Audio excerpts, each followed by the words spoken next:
Ce rendez-vous très attendu à Madagascar, à savoir le dialogue national qui vient de s'ouvrir. Gaël Bourgia, on a réussi à vous connecter depuis Antananarive. Bonjour à vous. On va s'atteler donc à préparer le référendum constitutionnel et l'élection présidentielle qui devrait avoir lieu l'an prochain si tout va bien.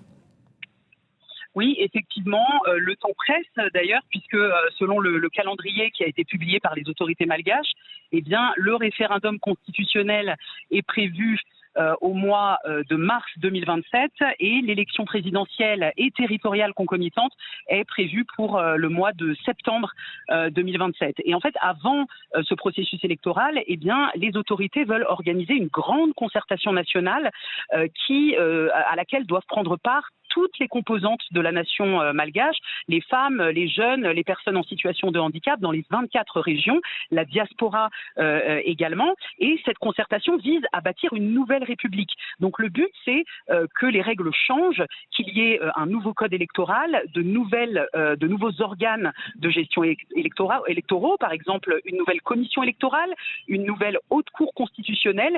Et ces institutions doivent être repensées, réfléchies et totalement nouvelle. Donc ça va prendre du temps et c'est ce qui inquiète notamment les organisations de la société civile.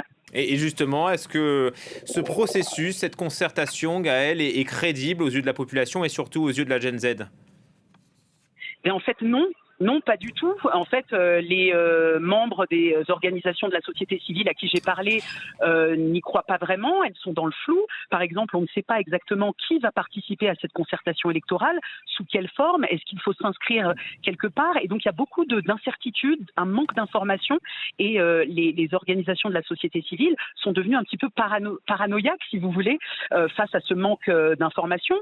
J'ai parlé à certains membres de la Gen Z qui m'ont dit, Dixit, cette concertation ne servira pas à grand-chose parce que de toute façon, ils font ce qu'ils veulent. Ils parlent des autorités de la refondation. Donc il y a une crainte que finalement les propositions, les résolutions de ces concertations soient en fait déjà décidées en haut lieu, donc dans le dos du peuple. Et il faut rappeler que la Gen Z demande la destitution du président, colonel Michael Randrianirina. Elle dénonce des arrestations arbitraires, des intimidations. Ils disent qu'ils sont trahis, que le président ne les écoute plus, voire pire, les réduit au silence. Je rappelle qu'il y a quand même des membres de la Gen Z qui ont été arrêtés arbitrairement, détenus en garde à vue plusieurs jours, et depuis, eh bien, ils ne s'expriment plus.